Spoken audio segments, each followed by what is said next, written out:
Good evening. This is our news bulletin for tonight.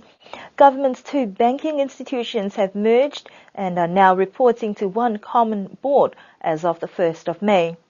Niue's island-wide power cable renewal project is making steady progress with some additional work and funds to be sourced. Niue men's kilikiki season concludes with Avasele as this year's champions. The process to merge both of government's financial banking institutions is in progress with the confirmation of a common board as of the 1st of May. The two entities are Niue Development Bank that specializes in loan facilities for businesses and development purposes, whilst the Niue Commercial Enterprises Limited is the agent for Kiwi Bank that provides commercial banking services. Government says that the logic behind the amalgamation of these entities is that they are both government-owned and there needs to be a more cost-effective way to providing banking services to the people.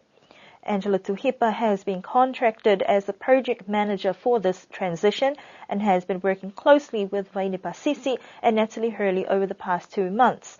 According to sources, the Niue Commercial Enterprises Limited and Niue Development Bank will continue to operate as two separate organizations, but will combine their resources to deliver a more consistent banking experience for customers, as well as becoming more cost-effective and sustainable in the long term.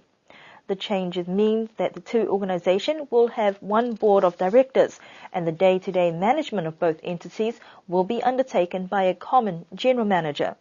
Initially, the current staff of both organizations will retain their positions and be trained to work in both organizations. Eventually, they will share one building that is likely to be the current NCEL site. The common board is made up of the chairperson, that is Ian Fitzgerald, and directors include Ida Talangi Hekesi, Avi Rubin, Michael Jackson, and Doreen Siatanga. The position of the common general manager is currently being finalized. Efforts to complete the Round the Island power cabling project has now reached Liku.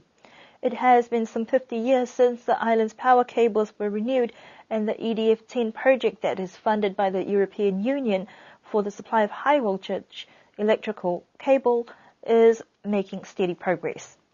The Niue Power General Manager, Speedo Heitutu, says that at the moment they're working on joining the cables before they can be used.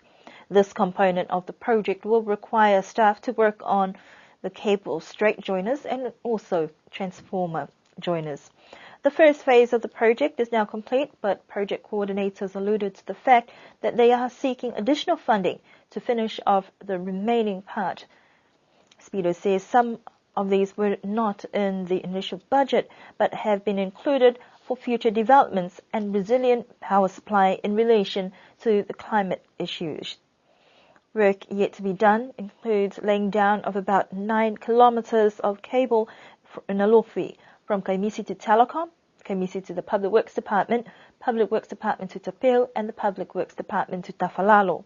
There is also the cabling to the water board pumps in Hakupu, Liku, Lakepa, and Tuapa. The project will seek assistance for observers to ensure that the joining work is done satisfactorily before everything is connected and live. With a fair bit of work left to do, Niue Power is looking to complete this project by December. The cricket finals between the two top teams of Alofi and Avasele, winners of Pool A and Pool B, battled it out last Saturday at the village of Hakupu to decide who would become the champion team for 2014.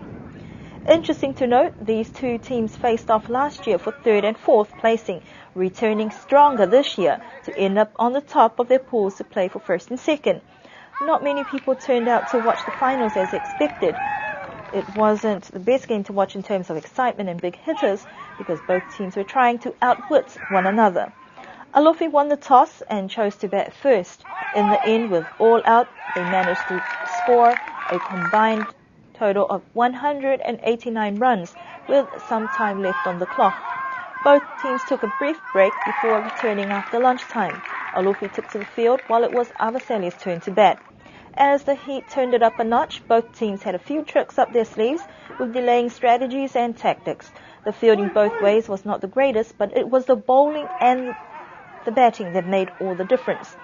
Avasele, true to form, chased Alufi's score with 12 batters. Only 2 hours into the batting, they managed to get 193 runs and an hour to go before the final whistle was blown and Avasele supporters jubilantly celebrated their win. Despite stories circulating on the Coconut Wireless, it was Avasele who won the Cricket Championship trophy for 2014, Alufi in second place overall, with Liku in third and the Palau fourth. A big congratulations to all teams for competing in this year's Kirikiki competition, especially to the winners, Avasele. The Kirikiki prize giving was also held on Saturday evening with a poor turnout, but management, organisers and teams should be relieved after a very eventful despite prolonged season. Now it's time to take a break and look forward to competition next year. And that concludes our news bulletin for this evening.